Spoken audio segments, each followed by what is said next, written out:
Bismillahirrahmanirrahim. Innal hamdalillah nahmaduhu wa nasta'inuhu wa nastaghfiruh wa na'udzu billahi min shururi anfusina wa min sayyiati a'malina. May yahdihillahu fala mudilla lahu wa may yudlilhu fala hadiyalah. Wa asyhadu an la ilaha illallah wahdahu la syarika lah wa asyhadu anna Muhammadan 'abduhu wa rasuluh. Amma ba'd. Rabbi shrah li sadri wa yassir li amri wa hlul 'uqdatam min lisani yafqahu qawli. Rabbi zidni ilma warzuqni fahma. Allahumma inna nas'aluka ilman nafi'a wa rizqan tayyiba wa amalan mutaqabbala. Assalamualaikum warahmatullahi wabarakatuh. Apa khabar jemaah muslimah di Masjid Asy-Syafa'ah pada pagi ini? Saya harap semuanya dalam keadaan yang sihat sejahtera hendaknya. Dan bagaimana kita pada pagi ini sudah bersedia untuk mengikuti sambungan perbincangan hadis kita yang bertajuk sederhana dalam amalan. Sebab minggu lepas kita bincangkan bahagian yang pertama, dan pada hari ini saya ingin menyambunglah perbincangan daripada hadis itu sebagai kita ambil ia bahagian akhir ya untuk pagi ini. Maknanya hari ini kita akan habiskan ataupun kita akan selesaikan perbincangan hadis kita bertajuk sederhana dalam amalan. Okey, baik muslimah, kita lihat ya di sini pada bahagian yang akhir kita berada pada perbincangan di halaman 48. Ya, kita berada di halaman 48. Saya rasa silap 49 ya. Minta maaf. Di skrin saya ni tersilap ya, halamannya. Sebenarnya halaman 49 bukan 48 ya. Saya tersilap, minta maaf ya di sana. Okey, baik. Jadi pada minggu lepas ya kita bincangkan tentang arahan perintah Nabi SAW kepada kita sebagai umat baginda agar bersederhana dalam amalan kita sesuai ataupun sebagaimana yang ditunjukkan oleh Nabi SAW.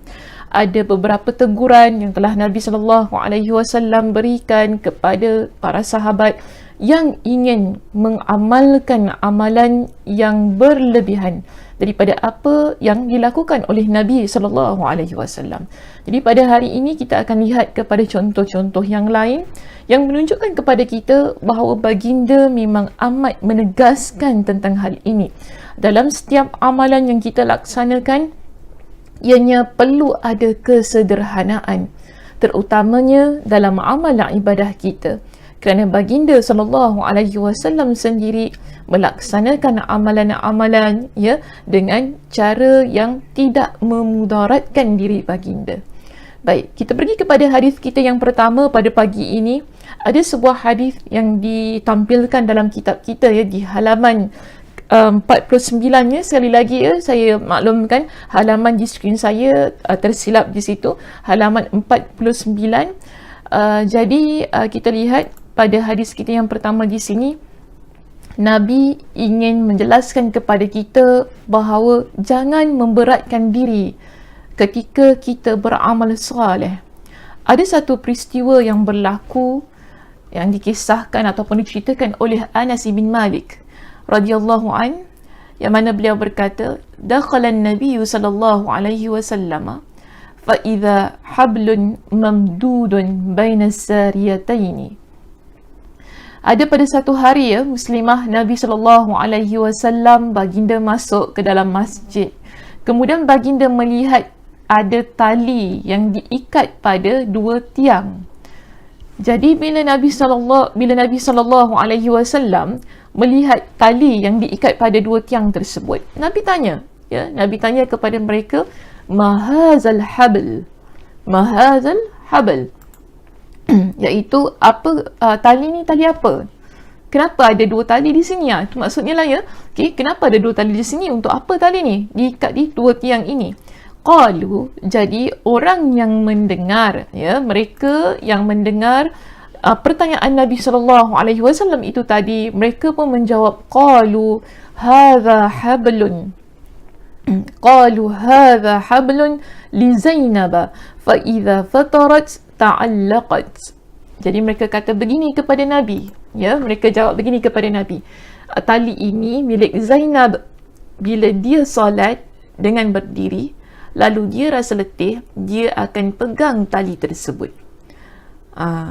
Jadi mereka beritahulah tujuan tali yang diikat di dua tiang tu tadi kan, ia adalah tali milik Zainab. Jadi Zainab ni bila dia solat, kemudian solat dalam keadaan berdiri, ya, muslimah, dia solat dalam keadaan berdiri, mereka kata jika dia penat kan, dia akan pegang tali tu untuk supaya dia boleh berdirilah dalam keadaan solat tadi. Jadi bila Nabi SAW mendengar jawapan daripada mereka tadi kan, Nabi pun kata begini kepada mereka. Nabi beritahu kepada mereka, faqala an-nabiy sallallahu alaihi wasallam, la hulluhu liyusalli ahadukum nashatahu fa idza fatara falyaq'ud. Nabi kata kepada mereka, janganlah kalian melakukan sedemikian. Solatlah kalian selagi masih giat, maknanya selagi masih ada kekuatan, selagi masih ada kemampuan solat dalam keadaan berdiri itu. Dan apabila rasa letih, tapi bila dah sampai masanya yang mana kita terlampau letih, Nabi perintahkan supaya kita duduk. Jadi di kalangan para ulama melihat bahawa hadis ini ialah berkaitan tentang solat sunat. Ya, solat sunat. Jadi bila kita qiyam contohnya, bila kita melaksanakan solat-solat sunat kita, mungkin ada masa-masanya ketika kita solat sunat itu kita letih dalam keadaan berdiri. Jadi boleh di sini berdasarkan kepada hadis ini, ya, boleh jika sekiranya bila letih dalam yang mana kita tak mampu untuk berdiri ketika melakukan solat sunat itu, Nabi kata fa idza fatara falyaq'ud. Maka kalau dia rasa letih, hendaklah dia duduk. Apa yang diajarkan oleh Nabi SAW dalam hadis ini, ya muslimah, ia menunjukkan bahawa kita bila kita beramal, dan ini ya berkenaan dengan solat sunat, mungkin qiyamul lail kita dan sebagainya, yang kita qiyam, kita bangun malam tu kan, jika kita ni tak mampu, ya, jangan kita memberatkan diri kita sampai dah tak boleh berdiri, nak berdiri juga. Itu maksudnya, dah tak boleh berdiri, nak berdiri juga, kerana ia boleh memudaratkan.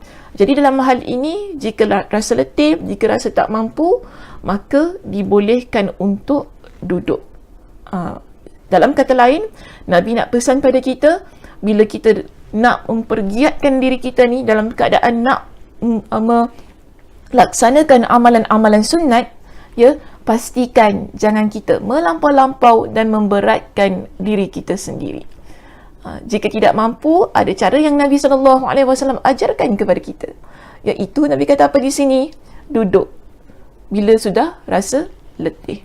Okey, baik, kita terus pergi kepada hadis kita yang kedua.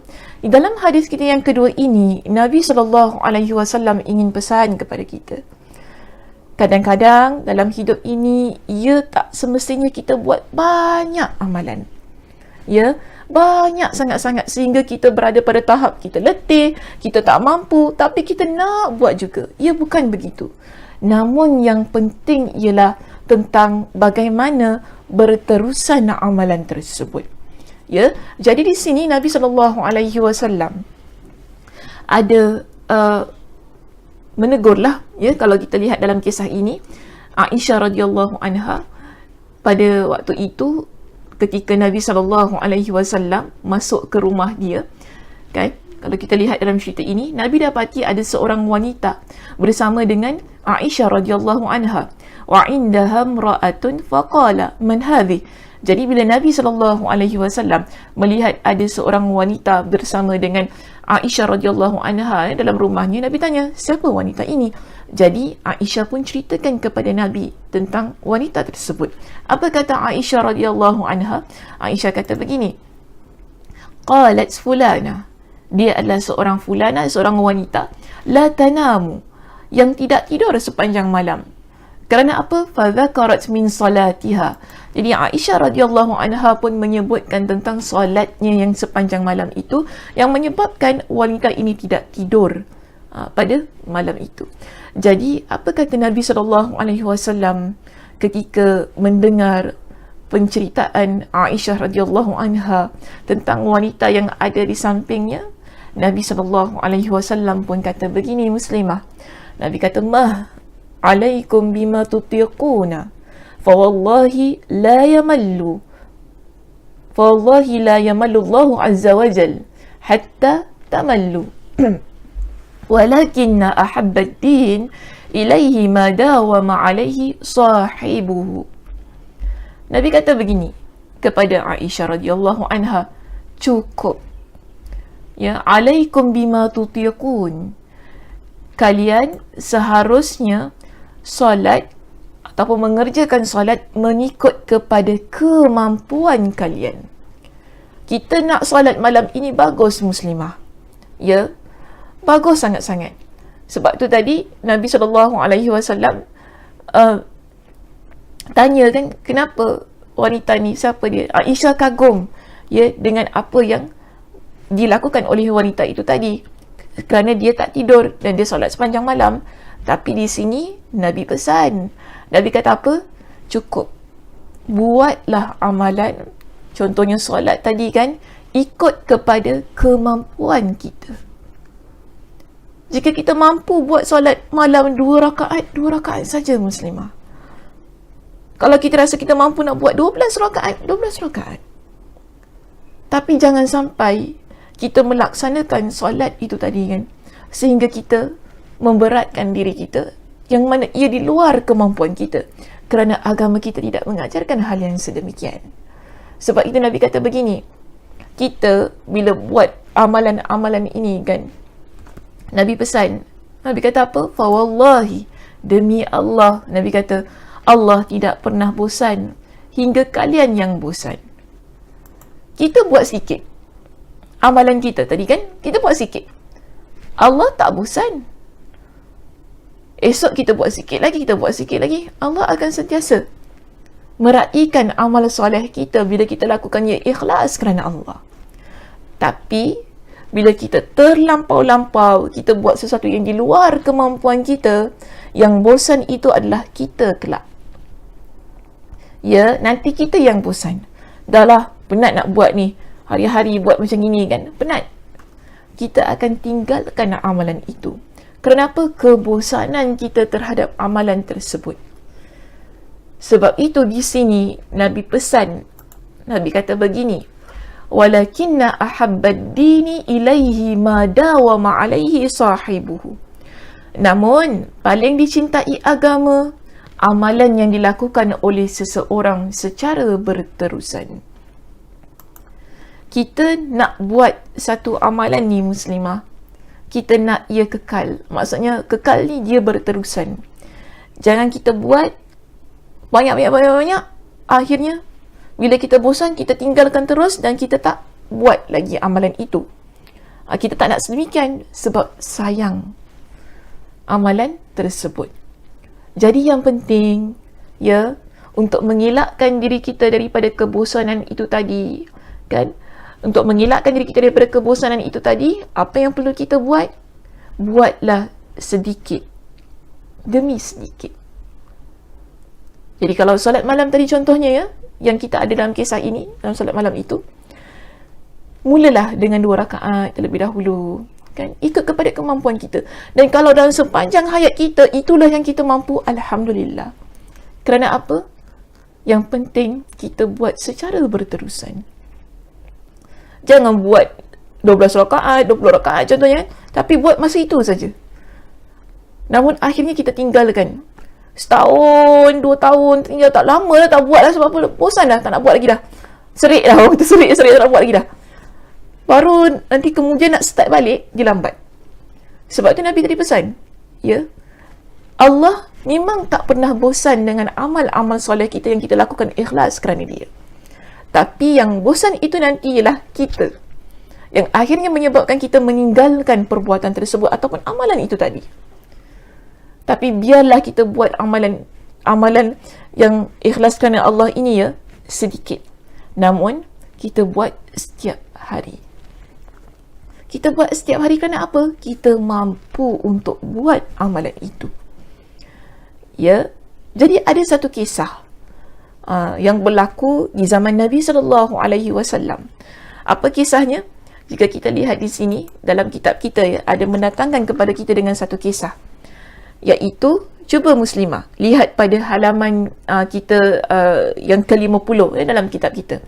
Ada sebuah kisah yang ditampilkan di sini untuk menunjukkan bahawa dalam amalan-amalan yang kita lakukan ini, dia perlu ada, kalau saya nak kata batas tu okey jugalah ya, dia perlu ada batasnya, perlu ada hadnya. Lihat kepada keadaan, lihat kepada suatu situasi, bagaimana situasi tersebut. Jadi di sini ada sebuah kisah yang ditampilkan kepada kita tentang kisah Salman dan juga Abu Darda radhiyallahu anhuma, ya. Salman dan Abu Darda radhiyallahu anhuma. Dalam kisah ini diceritakan kepada kita bahawa Nabi mempersaudarakan antara Salman dan Abu Darda. Akha Rasulullah sallallahu alaihi wasallam baina Salman wa baina Abi Darda. Jadi bila Nabi mempersaudarakan antara mereka berdua, ada satu masa Salman dia ziarah Abu Darda. Fazara Salman Abu Darda. Jadi bila dia sampai ke rumah Abu Darda, dia lihat Ummu Darda. Ya, dia lihat Ummu Darda. Fara'a Ummu Darda mutabadzila, dalam satu keadaan yang kita kata berpenampilan kusam. Jadi Salman radhiyallahu anhu ni kan, dia datang ke rumah Abu Darda, dia lihat Ummu Darda. Ummu Darda ni isterilah kepada Abu Darda, dalam keadaan yang berpenampilan kusam. Mungkin kalau dalam erti kata yang lain, ya muslimah kita kata di sini, dia dalam keadaan yang mana serembah-serembih, yang tak terurus, isteri dia ni. Jadi Salman ni pelik, kenapa isteri Abu Darda berpakaian dan berpenampilan sedemikian, kan? Sampai macam tak terurus. Bukan dia tak ada suami, dia ada suami. Begitulah kan. Jadi Salman tanya kepada Ummu Darda. Dia tanya gini, ma sya'nuki mutabazzilah. Dia tanya, kenapa kamu berpenampilan kusam wahai Ummu Darda? Jadi apa jawab Ummu Darda di sini? Dia kata gini, qalat inna akhaka Abu Darda laisa lahu hajatun fid dunya. Sesungguhnya saudaramu, iaitu Abu Darda, dia tidak berhajat pada dunia lagi. Apa maksud dia tak berhajat pada dunia lagi? Dia memang dah tak berkeinginan lah. Maknanya ada isteri pun tak tengok, ada apa-apa dah. Dia memang dah tak ada keinginan untuk menikmatilah kehidupan dunia ni. Begitulah keadaannya. Sehingga isteri pun, ada keluarga pun dah tak kisah sangat. Jadi Salman ni kan, dia bermalam di rumah Abu Darda untuk melihat situasi Abu Darda, bagaimana kehidupan seharian Abu Darda ini. Jadi pada masa itu kan, tadi Salman datang kan ke rumah Abu Darda. Abu Darda tak ada. Kemudian bila Abu Darda datang, pulang ke rumah dia, Abu Darda pun ialah tetamu kan. Salman ni tetamu, dia pun beri jamu Salman ni makanan. Ya. Jadi ketika Abu Darda tiba, didekatkanlah makanan kepada Salman.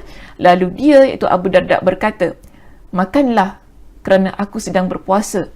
Jadi Abu Darda ni bagi Salman makan. Namun dia kata gini kepada Salman, kul fa inni sha'im. Dia kata kepada Salman, kau makanlah, aku puasalah. Macam itulah kan ayat dia. Kau makanlah, tak apa, aku puasa. Tapi apa kata Salman kepada Abu Darda? Salman kata begini kepada dia, kan, qala ma ana biakilin hatta takul. Qala, fa akala. Jadi Salman kata gini kepada Abu Darda, aku tak nak makan, kan, aku tak nak makan selagi engkau tak makan. Jomlah makan, macam tu kan. Jadi dalam hadis ini, perawi dalam hadis ini pun menyebutkan bahawa Abu Darda dia makan.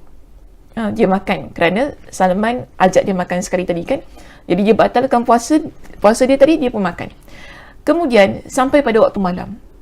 Okey, sampai pada waktu malam, Abu Darda dia tak nak tidur. Dia tak nak tidur. Jadi Salman kata kepada Abu Darda, kan, dhahaba Abu Darda liyaqum. Jadi Abu Darda ni pada waktu malam ni, Abu Darda pergi untuk melaksanakan solat malam. Namun Salman berkata kepadanya, tidurlah Abu Darda, tidur. Fanama. Jadi Abu Darda tidur. Dia tidur sekejap je. Ya, Abu Darda tidur sekejap je. Kemudian dia bangun lagi. Bila dia bangun lagi, Salman kata kepada dia, tidur. Salman suruh dia tidur lagi. Kan? Salman nampak dia bangun ni. Salman ni dia berjaga lah kan. Ada tengok orang ni dia tak nak tidur ni kan. Dia tahu dia mesti nak tidur ni. Tapi bila dia nampak Abu Darda bangun tadi kan, dia kata tidur. Dia suruh Abu Darda tidur. Dan pada masa tu Abu Darda pun tidur. Okay, so fanama, disebut dalam cerita ni, fanama. Falamma kana 'inda subhi. Jadi apabila nak menjelang masuk waktu subuh kan, qala lahu Salman pun kata kepada dia, kumil'an. Dan nak masuk waktu subuh tu kan, Salman pun kejutkan Abu Darda tu. Dia kata kepada Abu Darda, dah sekarang kita boleh bangun. Okay, sekarang kita boleh bangun. Kemudian mereka berdua pun bangun. Lalu mereka berdua menunaikan solat pada waktu itu. Sekarang ni bagi saya dia belum lagi masuk waktu subuh, nak menjelang tu mungkin bagi kita dalam masa setengah jam, masih lagi sempat lah untuk solat malamnya. Ya, masih lagi sempat untuk melaksanakan solat malam sebelum melaksanakan solat subuh. Jadi setelah mereka solat semua kan, Salman dia ada pesan kepada Abu Darda. Dia berikan nasihat kepada Abu Darda. Dia kata begini kepada Abu Darda, ya. Faqala, jadi Salman kata kepada Abu Darda ni, inna li nafsika 'alaika haqqan wa li rabbika 'alaika haqqan wa li dhaifika 'alaika haqqan wa inna li ahlika 'alaika haqqan fa'ati kulli dhi haqqin haqqah. فأتي النبي صلى الله عليه وسلم فذكر ذلك فقال له صدق سلمان. Jadi Salman ni dia nasihatkan kepada Abu Darda. Dia kata kepada Abu Darda, begini Muslimah. Sebab tadi kan dia sampai rumah Abu Darda, dia tengok keadaan isteri dia, Allah kesiannya, isteri dia tak terurus dengan pakai pakaian yang kusam dan macam terombang-ambing hidup. Ada laki macam tak ada laki, ya. Orang kata kan, ada laki macam tak ada laki, dalam keadaan yang tak terurus. Jadi Salman ni pelik, kenapa hidup macam gini sekali kan? Bila Salman bermalam di rumah Abu Darda, dia lihat keadaan Abu Darda tu berpuasa sepanjang masa, kemudian tak nak tidur, solat malam sepanjang malam kan. Kalau lihat kepada kes situasi itu tadi, kita dapati bahawa memang begitu keadaan Abu Darda, sehingga Ummu Darda pun diabaikan, tak diberikan perhatian oleh suaminya. Jadi Abu Darda ni selepas malam itu kan, lepas solat subuh semua, dia nasihatkan kepada Abu Darda. Ya, dia kata kepada Abu Darda, kita ada diri, engkau ada diri, pada diri engkau ada hak. Allah, ya, wali rabbika haqqan, dan untuk Tuhan kamu ada hak, iaitu Allah ada hak. Kita ada tetamu juga ada hak. Kita ada keluarga, ni keluarga ialah adik-beradik, isteri kita, anak-anak kita, mereka semua ada hak untuk kita berikan. Sebab itu tadi Salman kata apa kepada dia, ya, berikan setiap yang mempunyai hak dengan haknya, jangan dibiarkan.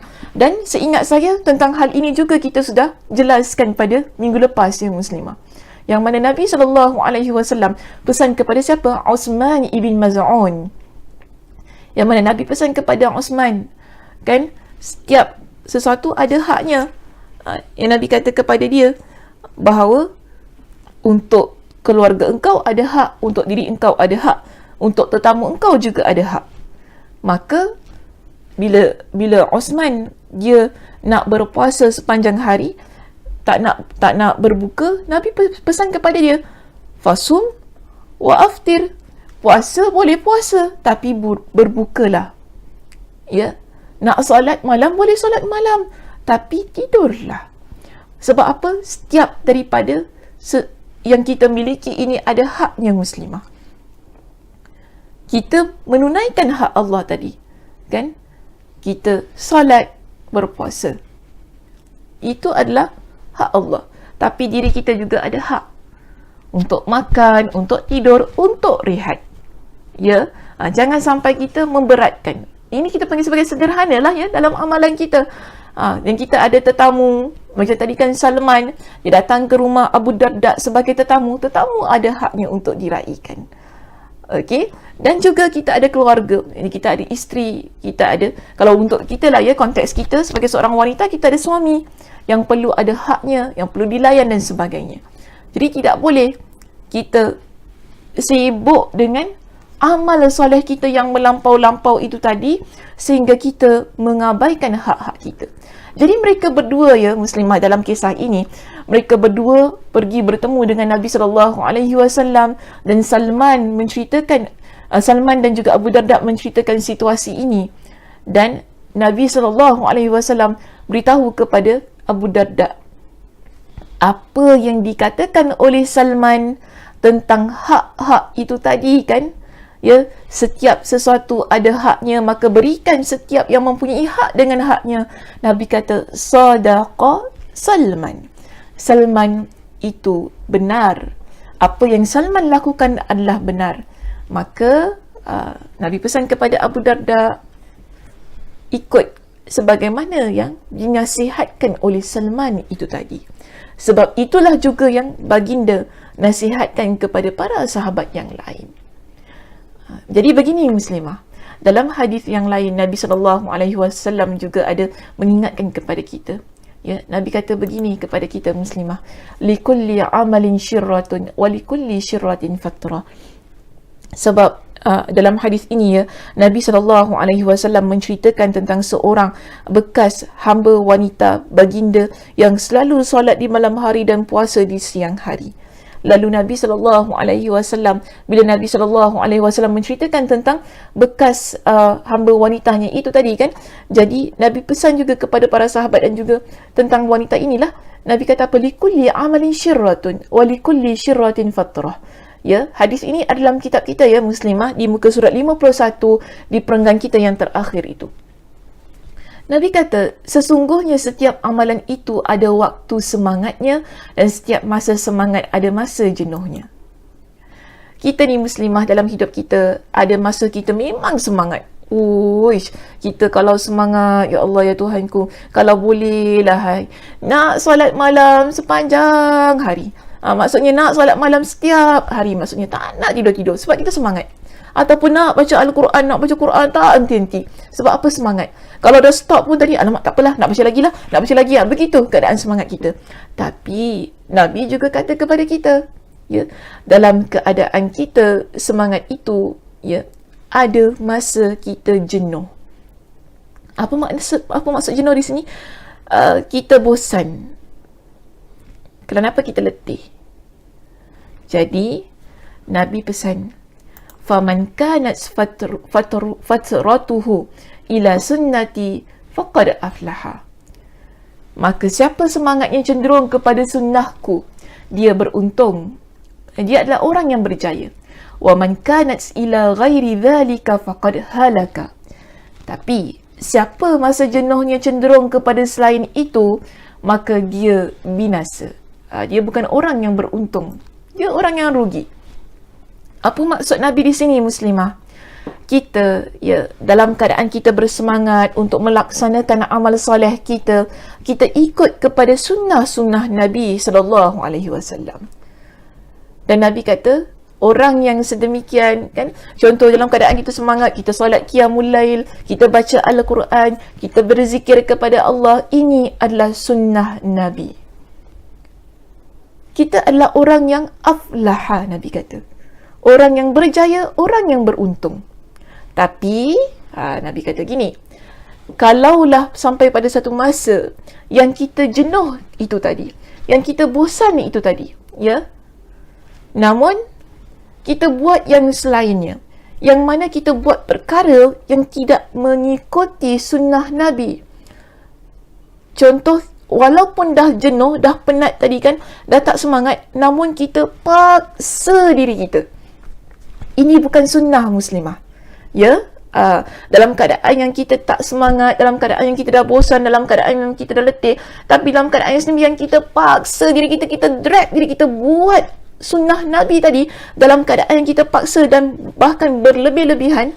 Ya, contoh pasang tali lah, kan masih lagi dah tak mampu nak berdiri, masih lagi nak berdiri, dah tak mampu nak puasa, kita paksa diri kita berpuasa, dah tak mampu kita ni lagi nak buat amalan-amalan solat, contohnya baca Al-Quran dan sebagainya, tapi kita paksa diri kita. Maka dalam hal ini Nabi kata ia bukan sunnah, bermakna kita buat perkara yang selain daripada sunnah Nabi. Itu Nabi kata apa tadi? Ia adalah faqad halaka. Nabi kata ia adalah kebinasaan. Kita membinasakan diri kita. Sebab apa? Kita memberatkan diri kita, kita menyusahkan diri kita sendiri. Sedangkan Nabi SAW tidak mengajarkan kita dengan hal yang sedemikian. Agama kita juga tidak menyuruh kita buat begitu. Tidak ada contohnya daripada Nabi SAW. Jadi ini kita panggil ya muslimah sebagai kesimpulan daripada perbincangan kita pada pagi ini. Kita memang amat dituntut untuk melaksanakan amalan-amalan soleh, amalan-amalan sunat. Tapi ingat muslimah, jangan sampai kita melampau-lampau, kita berlebih-lebihan ya, dalam amalan-amalan sunat kita, sehingga kita buat sesuatu yang Nabi tak buat. Contoh berpuasa, kan sampai tidak mahu berbuka, solat malam sehingga tidak mahu tidur. Ada ahli keluarga tapi kita mengabaikan ahli keluarga kita. Semua ini bukan yang ditunjukkan oleh Nabi SAW. Maka pilihlah ya muslimah untuk jadi orang yang beruntung dengan tetap mengikut apa yang ditunjukkan oleh Nabi SAW.